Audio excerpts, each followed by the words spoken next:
Respecto a la sucesión del segundo periodo, debemos hablar del Abonorum Possessio y del testamento pretoriano.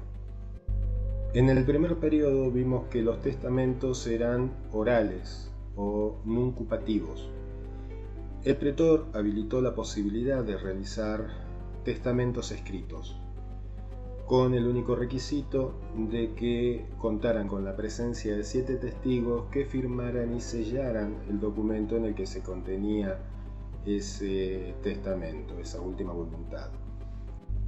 Cabe destacar que los herederos nombrados en un testamento pretoriano no eran heredes en el sentido legal, ya que no adquirían para sí de forma inmediata los bienes, sino que se volvían poseedores ad usucapione de los bienes de la herencia.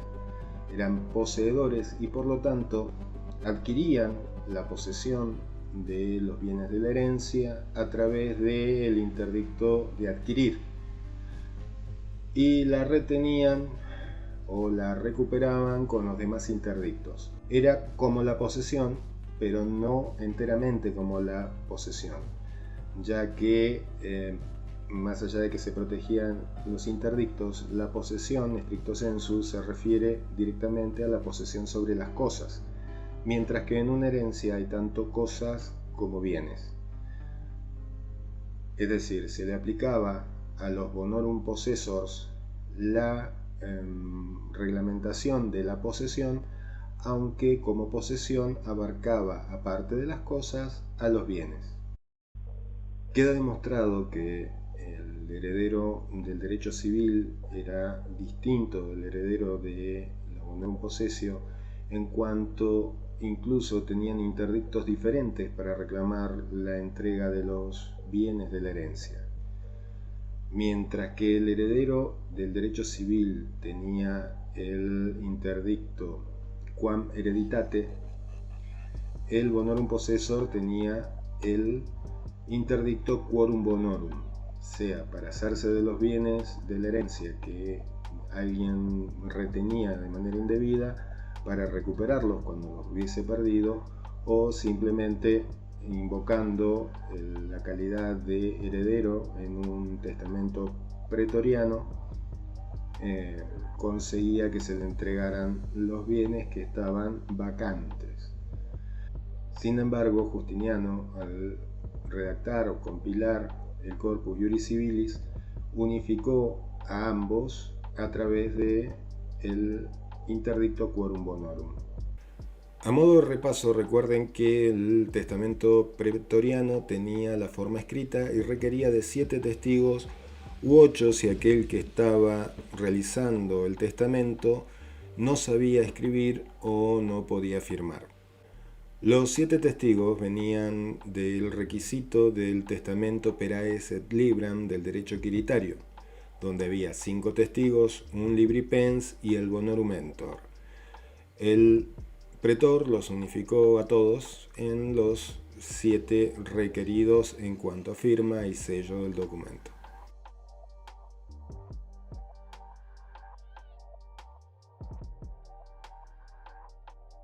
La primera clasificación del bonorum possessio es en edictalis o decretalis, dependiendo del momento en el que el pretor decide otorgar esta institución a una persona.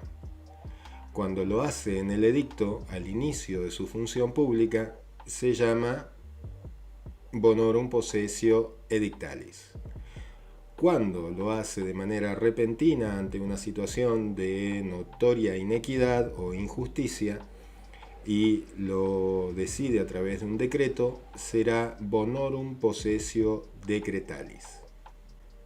La segunda clasificación que se hace de la bonorum possessio depende de la existencia o no de testamento.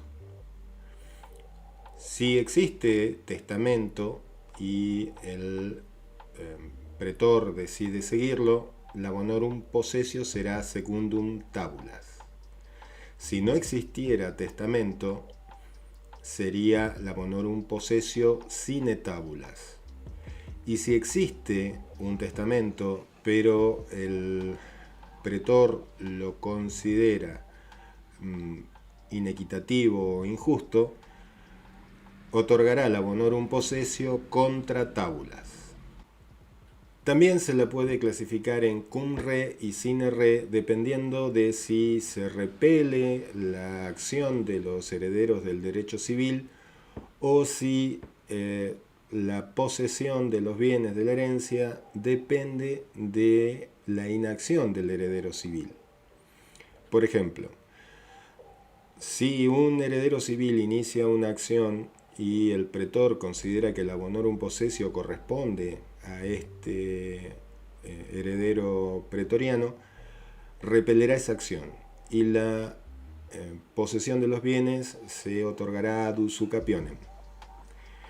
Es el caso del hijo emancipado, el cual ya no es heredero del derecho civil, y se inicia una acción de petición de herencia por parte de los agnados, por ejemplo, los hermanos del fallecido.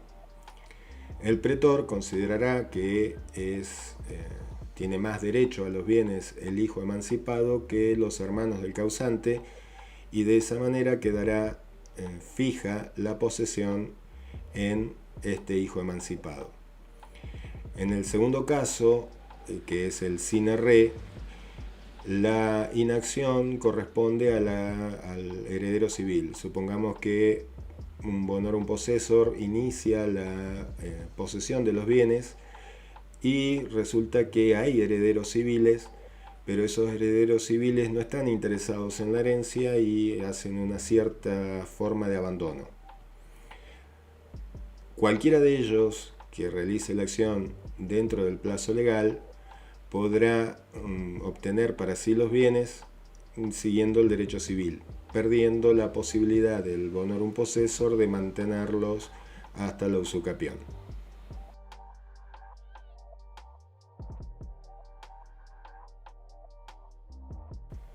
El legado es una disposición de última voluntad que el testador o causante impone al heredero para beneficiar a un tercero.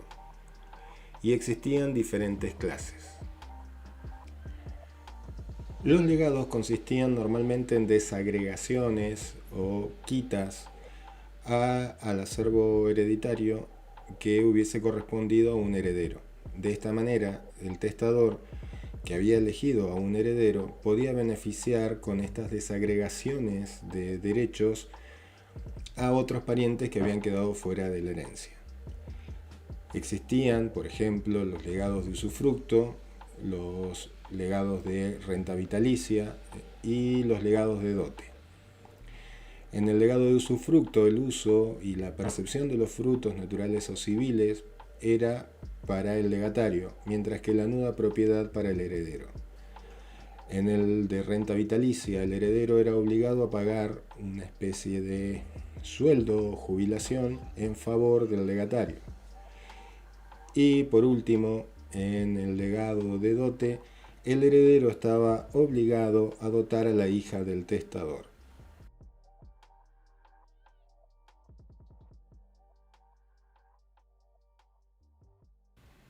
El primero de ellos es el legado per vindicationem, en el cual el testador otorgaba de manera directa la propiedad al legatario sobre una cosa de la herencia. En este caso, el heredero no participaba de ninguna manera y si se rehusaba a entregar la cosa, el legatario podía ejercer la acción reivindicatoria como dueño en función del testamento. Mediante esta forma solo podía legarse las cosas que fueran propiedad ex iure quiritum del testador, no pudiendo legarse de esta manera cosas que fueran propiedad o que estuvieran en poder de terceras personas.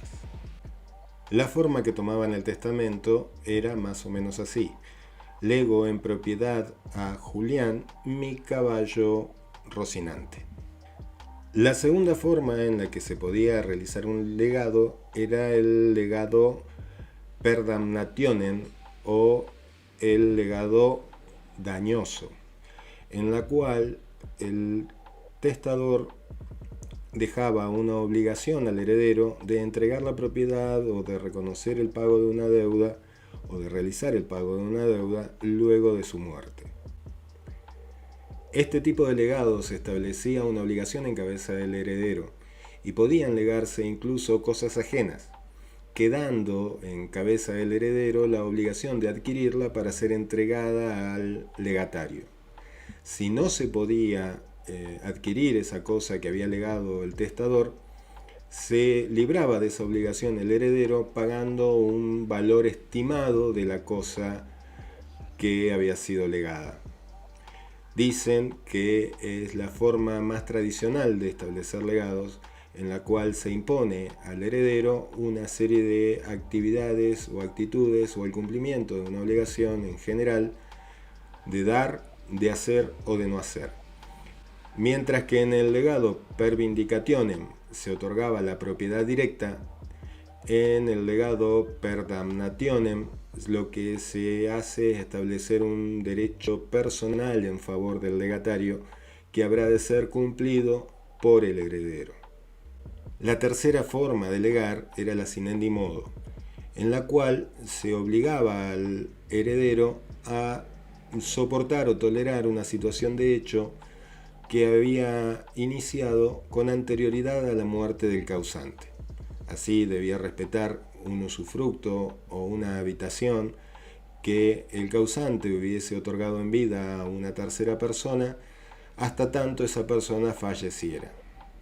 Por último, está el legado per prescriptionem, en el cual se dio una discusión entre sabinianos y proculeyanos. Para los sabinianos, si la cosa era ex iure quiritum del testador y se la otorgaba a un heredero instituido, actuaba como un derecho de preferencia al momento de la partición de la herencia, y era nulo si se otorgaba a una tercera persona que no estaba en el testamento como heredero. Para los proculeyanos, el legado per prescriptionem podía valer como si fuera un legado per vindicationem o per damnationem, dependiendo de si la cosa era o no era ex iure quiritum del testador. Si la cosa era ex iure quiritum del testador, el legatario adquiría de manera directa la propiedad de la cosa y podía hacerse de ella a través de la acción reivindicatoria. Si la cosa era ajena o solo estaba en la propiedad o en el patrimonio del testador como propiedad bonitaria, se daban dos soluciones distintas, basados en el Senado Consulto neroniano. La primera, que era una cosa bonitaria, estaba la obligación de ser entregada por el heredero al legatario. Si la cosa era ajena, caía en cabeza del heredero la obligación de adquirirla para ser entregada al legatario. Todas las formas que vimos en las clases de bonorum possessio en la etapa anterior.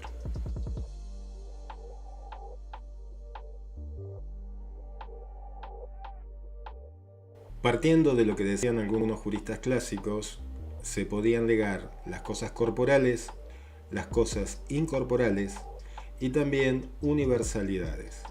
Lo único que se exigía sobre las cosas legadas era que fueran cosas en el comercio.